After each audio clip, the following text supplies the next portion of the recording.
നെഹ്റു കുടുംബത്തിനെതിരെ ശശി തരൂർ എഴുതിയ ലേഖനം ബി.ജെ.പി. ഏറ്റെടുത്തു കഴിഞ്ഞു. കോൺഗ്രസിനെതിരെ പറഞ്ഞതുകൊണ്ട് താങ്കൾ സൂക്ഷിക്കണമെന്നാണ് ബി.ജെ.പി. മുന്നറിയിപ്പ് നൽകുന്നത്.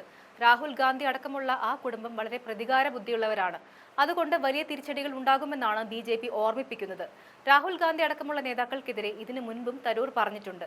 എന്നിട്ട് ഇന്നും തരൂർ കോൺഗ്രസിൽ തന്നെ തുടരുന്നില്ലേ എന്ന മറുചോദ്യമാണ് ബി.ജെ.പിയോട് ചോദിക്കാനുള്ളത്. പാർട്ടിയുടെ ഉന്നത സ്ഥാനങ്ങളിൽ തരൂർ തുടരുന്നത് അതിന്റെ തെളിവാണെന്നും കോൺഗ്രസ് പറഞ്ഞു.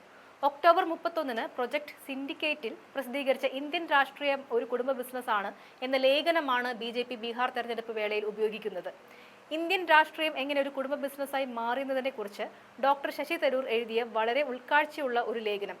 ഇന്ത്യയിലെ സ്വജനപക്ഷപാതത്തിന്റെ സന്തതിയായ രാഹുലിനും തേജസ്വി യാദവിനും നേരെ അദ്ദേഹം നേരിട്ട് ആക്രമണം നടത്തിയിരിക്കുന്നു എന്നാണ് ബി.ജെ.പി. വക്താവ് ഷെഹ്സാദ് പൂനാവാല ചൂണ്ടിക്കാണിക്കുന്നത്. പതിറ്റാണ്ടുകളായ ഒരു കുടുംബം, നെഹ്റു ഗാന്ധി കുടുംബം, ഇന്ത്യൻ രാഷ്ട്രീയത്തിൽ എങ്ങനെയാണ് ആധിപത്യം സ്ഥാപിച്ചതെന്ന് ലേഖനത്തിൽ പറയുന്നതായി ബി.ജെ.പി. വക്താവ് ചൂണ്ടിക്കാട്ടി. എന്നാൽ ഇതിന് പിന്നാലെ തരൂരിന് കണക്കിന് കൊടുത്ത് രാജ്മോഹൻ ഉണ്ണിത്താൻ എം.പി. രംഗത്ത് വന്നു. തരൂർ ബി.ജെ.പിയിലേക്ക് ഇറങ്ങിക്കഴിഞ്ഞു. പോകുമെന്ന് ഉറപ്പായ സാഹചര്യത്തിൽ വലിയ പ്രതികരണത്തിന് കോൺഗ്രസ് പാർട്ടി നിൽക്കില്ലെന്നും രാജ്മോഹൻ പറഞ്ഞു. ഒരു കുടുംബം മുഴുവൻ ദേശീയ സ്വാതന്ത്ര്യ സമരത്തിൽ പങ്കെടുത്ത ചരിത്രം നെഹ്റു കുടുംബത്തിന് മാത്രമാണ്.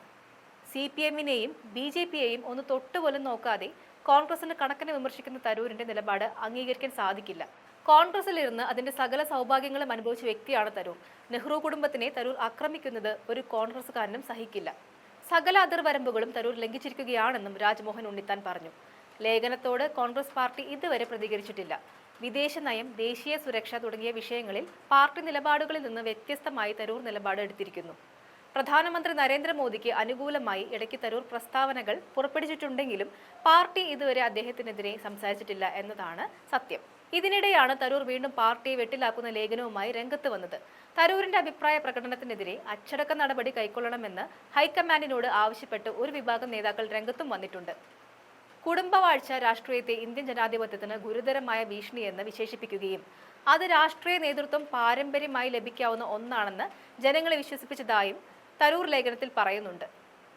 ഈ ആശയം ഇന്ത്യയുടെ സ്വാതന്ത്ര്യ സമര ചരിത്രവുമായി ബന്ധപ്പെട്ടിരിക്കുന്നുവെന്നും രാഷ്ട്രീയ നേതൃത്വം ഒരു ജന്മാവകാശമാണെന്ന ആശയം അത് ഉറപ്പിച്ചതായും തരൂർ ചൂണ്ടിക്കാട്ടുന്നുണ്ട്. ഒഡീഷയിലെ BJD, ഉത്തർപ്രദേശിലെ സമാജ്വാദി പാർട്ടി, മഹാരാഷ്ട്രയിലെ ശിവസേന എന്നിവയ്ക്ക് പുറമെ തമിഴ്നാട്ടിലെ DMK, പശ്ചിമ ബംഗാളിലെ തൃണമൂൽ കോൺഗ്രസ് തുടങ്ങിയ ഇന്ത്യ സഖ്യത്തിലെ ഭരണത്തിലുള്ള പ്രാദേശിക പാർട്ടികളുടെ പേരും തരൂർ ലേഖനത്തിൽ പരാമർശിക്കുന്നുണ്ട്.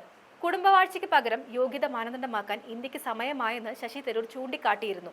ലേഖനത്തെ അല്പത്തരം എന്നാണ് കോൺഗ്രസ് നേതാക്കൾ വിശേഷിപ്പിക്കുന്നത്.